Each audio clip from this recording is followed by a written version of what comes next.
계속 사사기의 말씀을 함께 나누고 있는데요.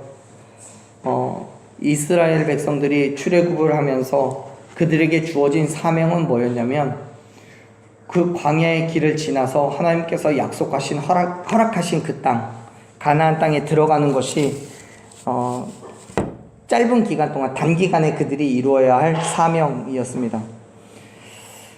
그리고 가나안 땅에 들어가면서는 그들의 사명이 또 바뀌죠. 뭐냐면 그곳에 살고 있는 그 가나안 땅에서 온전한 하나님의 백성으로 살아가는 것이 그들의 사명이었어요. 그런데 그렇게 살아가기 위해서는 필요한 일이 있었습니다. 뭐냐면 가나안 땅에서 이미 살고 있는 이방 민족들을 해결하는 일이었어요. 하나님께서는 그들을 다 진멸시키라고 명령하셨습니다. 왜냐하면 하나님을 믿지 않는 이방 민족들과 함께 살아갈 때 이스라엘 백성들은 이방 민족들의 삶에 동화되어서 살아갈 것이 분명했기 때문입니다. 그래서 하나님은 이방 민족들을 진멸할 것을 명령하셨고, 이스라엘 백성들은 가나안 땅을 정복하면서 하나님의 명령을 따라 이방 민족들을 진멸해야만 했습니다. 그런데 결과적으로는 어떻게 되었습니까? 우리가 지난주에 나눴던 말씀이 그랬는데요. 1장에 후반부에 가서 보면 많은 이방 민족들을 온전히 진멸하지를 못하고 그들과 공존하며 살아가는 것을 이스라엘 백성들은 선택합니다. 사실 이스라엘 백성들이요, 이방 민족들을 진멸할 만큼 힘과 능력이 없어서 그런 건 아니에요. 이미 그들에게는 충분한 힘도 있었고 능력도 있었어요. 그동안에 충분히 전쟁을 했던 경험이 있었고, 그 전쟁 속에서 많은 승리를 경험했습니다. 그런데 물론 인간적인 시선으로 봤을 때는 아니에요. 이스라엘 백성들은요, 많은 것들이 부족합니다. 아무리 전쟁을 그동안 많이 했다 할지라도 싸움을 업으로 삼고 있던 정말 소위 전문적인 쌈꾼인 이방 민족들을 대적하기에는 그렇게 큰 힘과 능력과 경험들이 있었던 건 아니에요. 당연히 무기도 이방 민족들에 비하면 형편이 없었습니다. 어쩌면 그래서 이방 민족들과의 전쟁은 계란으로 바위를 치는 것과 같았을 거예요. 그런데 그동안 이스라엘 백성들은 그러한 그런 전쟁에서 여러 차례 승리를 경험했었습니다. 그리고 모든 싸움에서 하나님께서 역사하심으로 말미암아 승리를 했다는 것을 그들도 알고 있습니다. 그런데 마지막에 가서 그들은 포기를 해버렸고 이방 민족들과 함께 살아가는 것을 선택해버려요.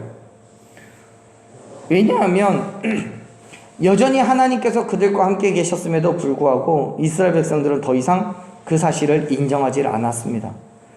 이방 민족들의 모습을 보고 두려워했고 무서워했고, 그들과 싸웠을 때 이길 수 있을 것에 대한 확신을 갖지 못했습니다.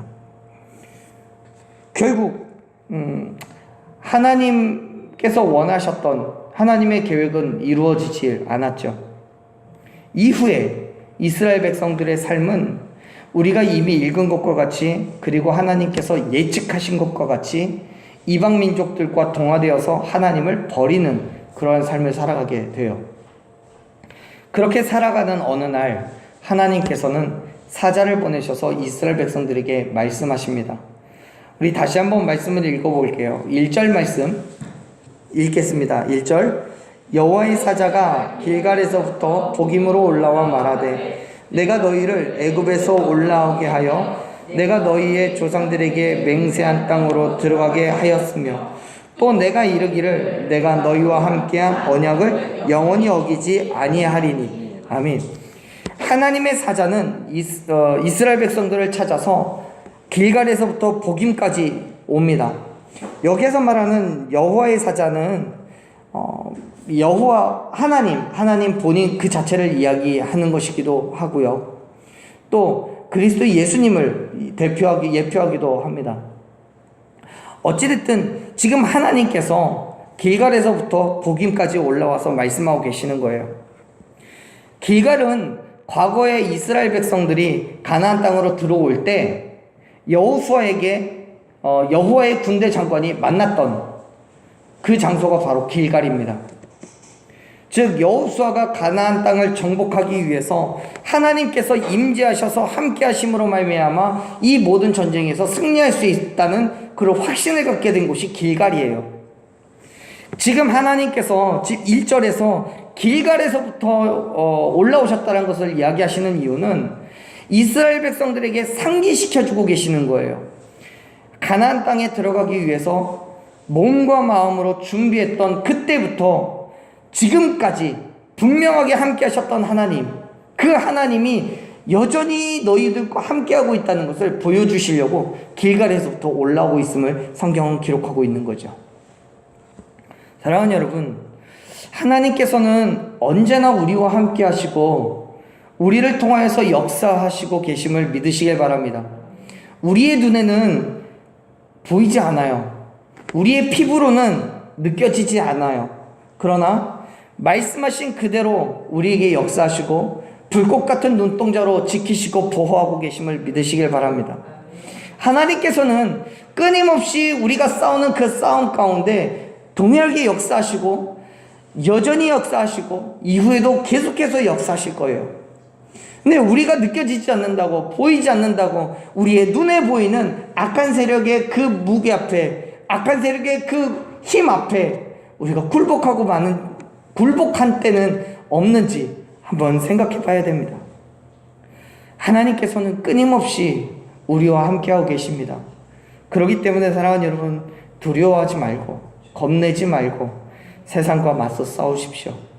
주저하지 말고 나아갈 그 길에 담대하게 서십시오.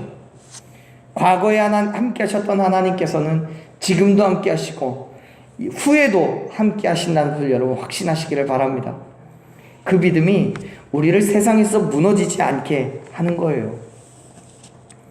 이스라엘 백성들은요, 그 사실을 망각했어요. 하나님의 말씀을 잊어버렸고 하나님의 존재를 잊어버려요. 결국 하나님께서 그들에게 명령하신 그 일을 행하지 않게 되어버린 거예요. 1절에서 분명하게 언급하고 있는 것처럼 가나안 땅에 살게 된 이유가 하나님께서 애굽에서 올라오게 하셨고 조상들에게 맹세한 그 땅에서 들어가 살게 하셨다라고 성경 기록하고 있잖아요. 광야에서 맺은 그 언약을 영원히 어기지 않겠다고 하나님께서 분명하게 말씀하셨는데도 이스라엘 백성들은 그들이 해야 할 일을 행하지 않는 거예요. 그들이 해야 할 일, 계속해서 말씀드리지만 그 할 일이 2절에서도 이야기하고 있습니다. 2절을 같이 한번 읽어볼게요. 읽습니다. 너희는 이 땅의 주민과 언약을 맺지 말며 그들의 제단들을 헐락하였거늘 너희가 내 목소리를 듣지 아니하였으니 어찌하여 그리하였느냐. 아멘. 하나님께서는 가나안 땅에 들어가는 이스라엘 백성들에게 그 땅에 살고 있는 이방 민족들과 언약을 맺지 말라고 하셨어요. 그리고 모든 제단을 헐어버리라고 하셨죠. 여러분, 여기에서 하나님께서는 이방 민족들을 진멸시키라고 하셨던 그 진짜 이유가 분명하게 계시되고 있어요. 그게 뭐예요? 그들을 진멸했던 그 이유가 뭐예요? 제단을 헐어버리라는 거예요. 바로 하나님이 아닌 우상을 섬기고 있었던 이방 민족들을 진멸시키라고 말씀하시는 거죠. 그들은 하나님이 아닌 우상을 섬겼고요, 그 제단을 완벽하게 무너뜨리지 않으면, 그리고 그 안에서 살아가면 반드시 우상 숭배의 길로 들어설 이스라엘 백성들이었기 때문에 하나님께서는 그 우상의 제단을 헐어버리라고 말씀하고 계시는 거예요. 아마 이렇게 계속해서 이야기하다 보면 여러분 그런 질문을 하실 수 있을 것 같아요. 이방 민족도 하나님께서 창조한 사람인데 왜 이스라엘 백성들은 놔두시고 이방 민족들만 죽이라고 하셨을까요? 아마 하나님은 분명히 그러셨어요. 이방 민족들도 이스라엘 백성들과 함께 살아갈 수 있어서 정말 하나님의 백성이 된다면 가장 좋은 결과이겠죠. 그러나 인간은 연약합니다. 그리고 이방 민족들은 그들의 생활 습관과 삶의 방법들이 온전히 하나님을 떠나 있었기 때문에 그들을 돌이키신다는 것은 쉬운 일이 아니셨던 거죠. 아마도 제단만 헐어버리고 나서 이스라엘 백성들 속에서 그들이 하나님을 알고 하나님 앞에 무릎 꿇을 수만 있다면 하나님께서는 그걸 더 원하셨을 거예요. 그러나 인간의 연약함이 그 일을 방해하는 거예요. 이스라엘 백성들에게도 분명히 말씀하시는 거예요. 너희도 가나안 땅에 들어가서 이방 민족들과 살아가면 분명히 그들과 함께 우상을 숭배할 테니까 그들을 진멸하고 제단을 헐어버리라고 지금 말씀하시는 거예요. 그런데 우리가 지난주에 확인한 것과 같이 그 일을 하지 않았어요. 오히려 이방 민족들에게 동화가 되어 살아가면서 그들의 신을 섬겼어요. 우상을 숭배하는 거예요. 하나님께서 염려하셨고 걱정하신 그 일이 일어난 거예요. 사랑하는 여러분, 우리는 그리스도인이지만 여전히 세상 속에서 살아가고 있어요. 하나님의 말씀과도 같은 이 땅의 모든 우상을 헐어버려야 하지만 생각보다 많은 영역에서 우리는 오히려 우상을 인정하고 없으면 안 되는 것처럼 살아갈 때가 있어요.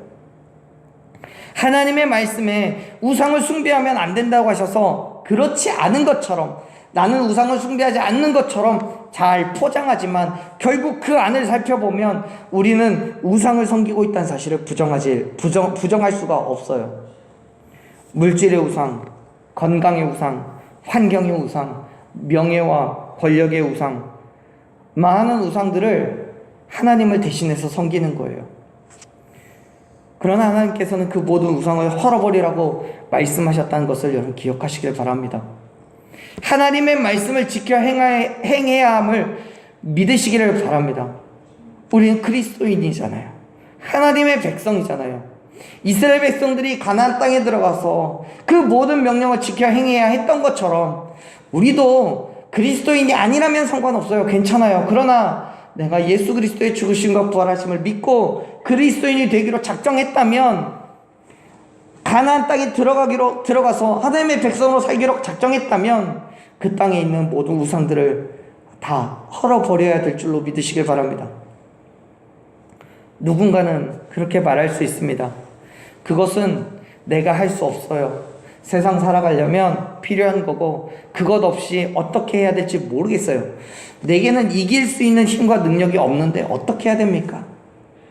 이스라엘 백성들도요, 하나님께 똑같은 이야기 하는 거예요. 하나님, 그들을 이길 수 없어요. 그들은 정말 전문적인 싸움꾼이에요. 무기도 어마어마해요. 우리보다 싸움도 잘하고 힘이 센 그 민족을 그들과 싸워서 원수가 되는 것보다 오히려 치밀하게 지내서 우리가 그들의 보호를 받고 그들을 우리의 종으로 누리길 수 있다면 얼마나 좋겠어요. 그게 더 좋은 거 아니겠습니까? 사랑하는 여러분, 어차피 그동안 우리의 힘으로 지낸 건 아니잖아요. 우리가 우리의 힘과 능력으로 싸운 거 아니고 내 힘과 능력으로 이긴 거 아니잖아요. 하나님께서 우리와 함께 하셨고 하나님의 힘과 능력을 우리가 세상 가운데서 발휘하면서 살아서 그것으로 우리는 세상을 늘 이겼잖아요. 그렇다면 우리가 이전에 싸웠던 모든 전쟁에서 승리를 얻었다면 이제 또다시 싸워야 하는 우리의 눈앞에 놓여진 모든 전쟁들 속에서도 여전히 하나님께서 우리를 대신하여 싸워주실 줄로 믿으시길 바랍니다. 하나님께서는 물불을 가리지 않고 우리 가운데 함께하고 계시고 상대를 가리지 않고 싸우시고 반드시 이기고 승리하게 하실 줄로 믿으시길 바랍니다. 그 믿음으로 담대하게 싸움터로 나갈 때 승리하는 거예요. 사랑하는 여러분, 하나님의 역사하심을 기대하십시오. 그리고 세상 속에서 온전한 그리스도인의 삶을 결단하십시오. 나는 이길 수 없지만 나와 함께하고 계신 하나님께서는 분명히 이기고 승리하게 하실 줄로 믿으시길 바랍니다. 우리는 하나님의 백성으로서 그 명령에 순종해야 합니다. 그렇게 하지 못했을 때의 결과는 처참합니다. 하나님께서는 그의 명령대로 행하지 못했을 때, 즉 이방 민족들을 쫓아내지 못했고 제단을 헐어버리지 못했을 때의 결과를 이렇게 말씀하세요. 3절을 한번 같이 읽어보겠습니다. 3절 읽습니다. 그러므로 내가 또 말하기를 내가 그들을 너희 앞에서 쫓아내지 아니하리니 그들이 너희 옆구리에 가시가 될 것이며 그들의 신들이 너희에게 올무가 되리라 하였노라. 아멘. 여러분, 이스라엘 민족들이 이방 민족들을 쫓아내지 못했을 때 하나님께서는 그들을 대신, 이스라엘 백성들을 대신하여서 그들이 아무것도 하지 않았는데 갑자기 가셔서 이방 민족들을 다 쓸어내시겠다라고 말씀하지 않으세요. 하나님께서 힘이 없고 하나님께서 능력이 없어서가 아니고요, 안 하시겠다는 거예요. 성경은 분명히 이야기하시잖아요. 3절에서요. 내가 너희 앞에서 그들을 쫓아내지 않을 거라고요. 할 수가 없어서가 아니라 안 하시겠다는 거예요. 사랑하는 여러분, 하나님께서는요, 하실 수가 없어서 우리 보고 대신 나가 싸우라는 거 아니에요. 하나님은 우리를 사용하시는 거예요. 그래서 우리를 통하여서 세상에 하나님을 드러내기를 원하시는 거예요. 지금 이스라엘 백성들에게도 똑같아요. 이방 민족들과 싸우는 게 하나님이 그들을 진멸할 능력이 없어서가 아니에요. 이스라엘 백성들을 통하여서 일하시는 것을 보여주시는 거예요. 그런데 이스라엘 백성들이 움직이지 않잖아요. 그래서 하나님은 안 하시겠다는 거예요. 그리고 오히려 그 이방 민족들이 뭐가 돼요? 옆구리에 가시가 되고 그들의 신이 이스라엘 백성들의 올무가 되게 하시겠다고 말씀하세요. 이방 민족들이 옆구리에 가시가 된다는 것은 인간의 가장 연약한 부분을 건드리시겠다는 거예요. 옆구리는요, 우리 인간들에게 있어서, 사람들에게 있어서 가장 연약한 부분이에요. 잘 단련되지 않는 부분이요. 다시 말해서 하나님께서는 이방 민족들이 이스라엘의 가장 연약한 부분을 건드려서 고통을 줄 거라고 말씀하시는 거예요. 사실 그래요. 지금 이 말씀을 통해서는 잘 모르지만 성경을 읽어가다 보면 이스라엘 민족이 하나님 앞에서 범죄하는 대부분들이 그들 자체의 문제라기보다는 이방 민족들을 따라 살아가거나 혹은 이방 민족들이 이스라엘을 공격함으로 인해서 얻어지는 문제들이 많아요. 이스라엘 백성들의 연약한 부분을 건드리는 거예요. 그것을 통해서 이스라엘 백성들은 고통을 받죠. 말씀하신 그대로 가장 연약한 부분을 건드려서 그렇게 이방 민족들은 이스라엘의 고통과 괴로움을 주는 존재가 되어버리고 마는 거예요. 여러분, 하나님께서 함께하지 않으실 때의 세상은 우리에게 그러한 존재예요. 많은 즐거움과 만족을 줄 때도 있어요. 그러나 그 모든 일들이 하나님과 함께 하는 것이 아닐 때에는 우리의 가장 연약한 부분을 찌르는 가시가 된다는 것을 여러분 기억하시길 바랍니다. 내게는 만족이 있을 것 같지만 가시가 되어서 나를 찌르고 웃고 있는 것 같은데 어느 순간 가시가 되어 있는 것을 경험하게 돼요. 그렇게 세상은 우리에게 고통과 괴로움을 주는 존재가 되어 있는 거예요. 그뿐만이 아니에요.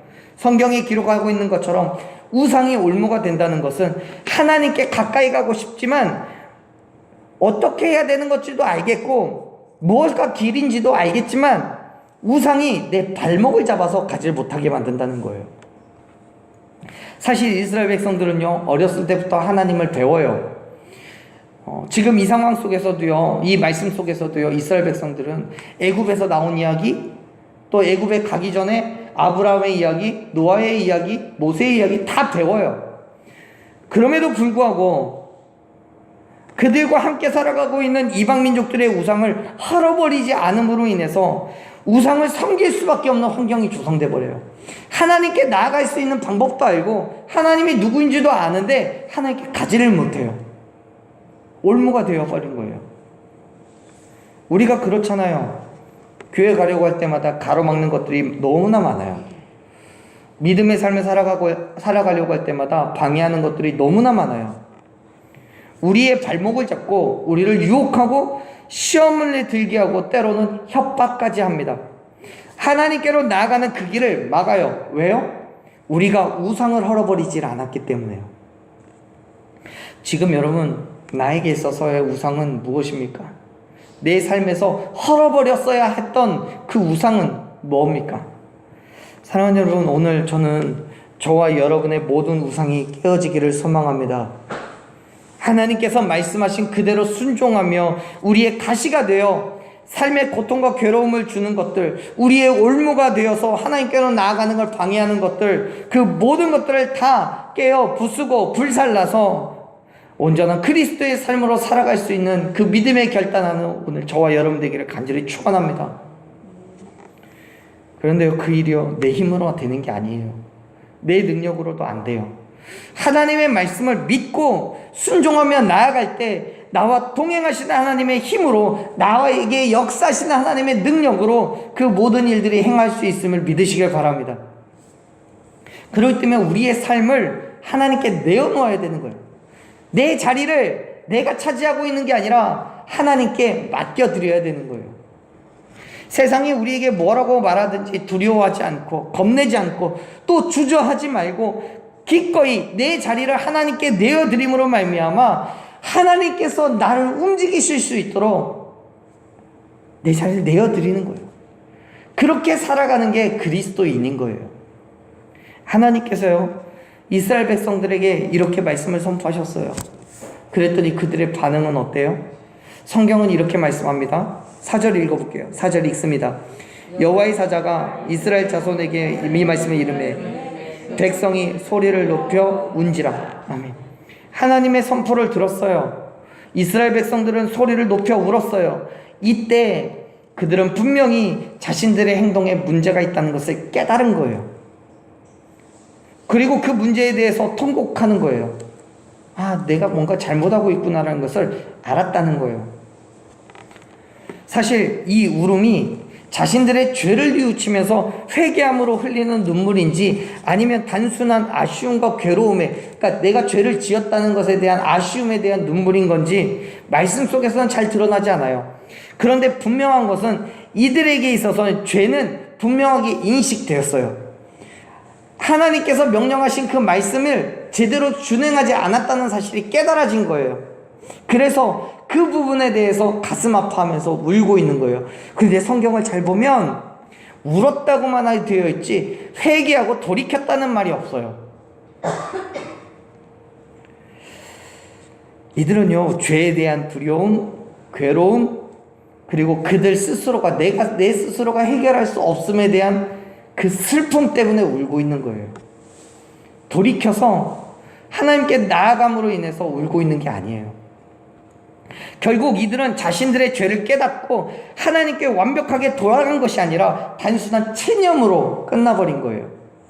즉, 죄를 회개하며 하나님께로 돌아가서 하나님의 백성된 삶을 결단하는 게 아니라 죄가 있음을 인정하고 알겠지만 지금의 환경과 처지를 생각하면 어쩔 수 없다고 스스로를 평가해버리는 거예요. 이거는 또 다른 모습의 타협이죠. 완벽한 회개라고 볼 수 없습니다. 물론 죄를 깨달았다는 것은 인정돼요. 죄인지는 알겠어요. 그리고 그 뒤에 5절을 보면 이스라엘 백성들은요, 놀랍게도 하나님께 제사도 지냅니다. 5절 말씀을 같이 읽어볼까요? 5절 읽습니다. 그러므로 그곳에 이름하여 복임이라 하고 그들이 거기서 여호와께 제사를 드렸더라. 아멘. 제사를 드렸어요. 그런데 그게 전부예요. 그게 전부예요. 이스라엘 사람들은요, 하나님을 알고 있어요. 지금 우리 2장의 첫 본문의 말씀을 통해서 그들이 어떤 죄를 지었는지도 깨달아졌어요. 인식이 됐어요. 자신들의 문제도 직면했음에도 불구하고 여전히 우상숭배의 자리를 벗어나지 못해요. 그리고 하는 게 뭐예요? 하나님께 제사 드렸다는 거예요. 지금 이들은요, 내 환경이 그렇다고 내가 뭘 어떻게 할 수 없다고 체념하고 낙담했기 때문에 더 이상 진도가 나가질 않아요. 세상의 가치관에 매몰되어서 이 세상을 살아갈 방법이라고 믿어버렸기 때문에 더 이상 하나님께로 나아가지가 않아요. 사랑하는 여러분, 우리가 죄를 인식했다면, 내가 죄인인 것을 깨달았다면, 무엇이 문제인지를 알았다면 회개하고 돌이켜야 됩니다. 학교에서 시험 보고 나면 틀린 문제는 있을 수 있어요. 그런데요, 그 틀린 문제에 대해서 어떻게 반응하느냐가 성적이 좋은 아이와 나쁜 아이를 가릅니다. 성적이 좋은 아이는요, 틀린 문제를 체크를 하고 다시는 틀리지 않기 위해서 노력합니다. 공부를 하는 거예요. 그런데 성적이 좋지 않은 아이는 관심 없어요. 틀린 것보다 뭐 맞았는지가 더 관심이 있는 거죠. 저는 그랬어요. 뭘 맞았는지가 더 관심이 있었고 몇 개 맞았는지가 더 관심이 있었지 뭐 틀렸는지는 가슴 아파서 보지도 않아요. 여러분, 그런 거예요. 여러분, 우리가 인간이고 연약하기 때문에, 또 이 땅은 죄 가운데 있기 때문에 얼마든지 실패라는 건 할 수 있어요. 죄 지을 수 있어요. 그러나 문제는 그 다음이에요. 그게 죄인지를 깨달았다면, 죄를 죄로 인식했다면 그 다음에 우리가 해야 할 일은 분명합니다. 그 죄로부터 완전히 돌아서는 거예요. 하나님의 백성으로 다시 돌아가야 되는 거예요. 그 자리로 돌아가서 하나님께서 원하시는 일을 해야 되는 거예요. 만일 지금 2장 4절에서 이스라엘 백성들이 하나님의 말씀을 듣고 뭐가 죄인지를 알았다면, 이 다음에 나오는 말씀은 뭐가 됐어야 됐냐면 회개하고 모든 우상을 깨뜨렸다라가 나왔어야 되는 거예요. 그런데 그 말씀이 없잖아요. 그냥 제사 드리고 끝났어요. 애초에 그들에게 명령하셨던 모든 우상을 제거하고 모든 이방 민족들을 진멸했어야 되는데 그게 안 돼요. 자신의 죄들이 낱낱이 드러났음에도 불구하고, 죄를 인식했음에도 불구하고 다시 돌아가지 않아요. 여전히 있는 그 자리에서 제사를 지내고 있는 그 자리에서 이방 민족들과 연합하여 살아가요. 아마도 이들은 내가 여호와께 제사를 드렸으니 이걸로 족하도다 했을지도 몰라요. 결국 그들의 문제는 해결된 게 아니죠.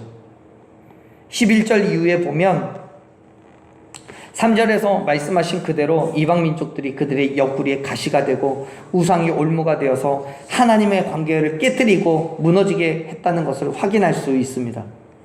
사랑하는 여러분, 하나님께서는 지금 이스라엘 백성들을 꾸짖고 계시는 거예요.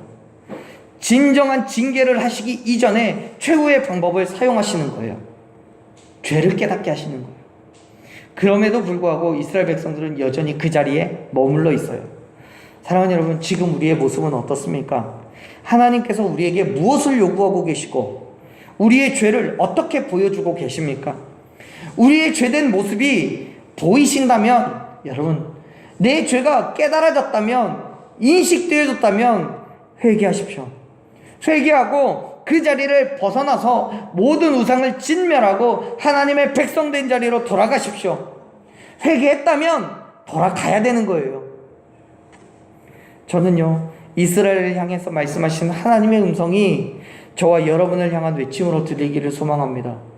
그동안 인간의 연약함이라는 것으로 내 죄를 그냥 덮어버리고 그럴 수도 있다라고 생각했던 그 모든 것들, 죄의 문제를 알고서도 여전히 그 자리에 머물러 서 있었던 내 죄를 회개하고 나아가기를 소망합니다. 다시 하나님의 백성된 자리로 돌아오라는 하나님의 외침으로 오늘 이 말씀이 들려졌으면 좋겠습니다.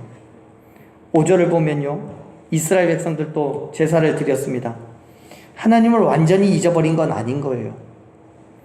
하나님 앞에 예배하지 않은 게 아니에요. 그럼에도 불구하고 여전히 그들은 이방 민족들과 있었기 때문에, 우상을 완전히 무너뜨리지 않았기 때문에 결국 또다시 하나님을 버리고 우상 숭배의 길에 들어서게 되었다는 사실을 여러분 기억하시길 바랍니다. 사랑하는 여러분, 이제 다시금 결단하십시오. 하나님의 자녀로서, 그리스도인으로서 모든 죄를 회개하고 이 땅의 우상을 버리고 오직 하나님만을 믿고 따라가겠노라고 결단하십시오. 그 결단 가운데 하나님께서는 다시 당신의 백성으로 우리를 삼아주시고 크고 놀라우신 은혜와 축복을 더하여 주실 줄로 믿습니다. 그 믿음으로 담대하게 나아가십시오. 세상이 힘들지만요, 이 싸움에서 내가 정말 이길 수 있을까 싶지만 하나님의 힘과 능력을 우리가 소유하고 있다면 반드시 이길 수 있을 줄로 믿습니다. 반드시 승리하게 될 줄로 믿습니다. 그 하나님께서 우리에게 베푸시는 은혜이고요, 하나님께서 저와 여러분에게 주시는 축복인 거예요. 그 은혜와 축복을 우리의 삶 가운데서 날마다 경험하며 살아가는 저와